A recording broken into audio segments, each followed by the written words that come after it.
Tinransform niya ang aura niya sa kuryente. Hindi naman imposibleng gawin kung talagang iisipin. Pero hindi pa rin kapanipaniwala na natutunan niyang gamitin ang ganitong ability sa loob lang ng 4 na araw. Ano? Kulang pa ba to sa'yo? Hindi, sapat na yan. Pasado ka na. Ayos!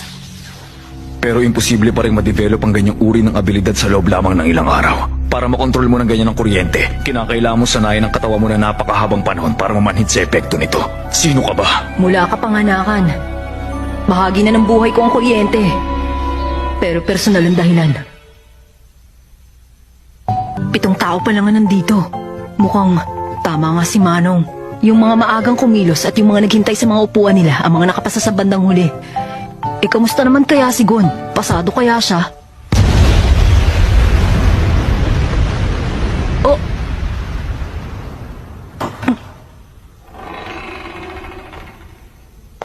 Gon!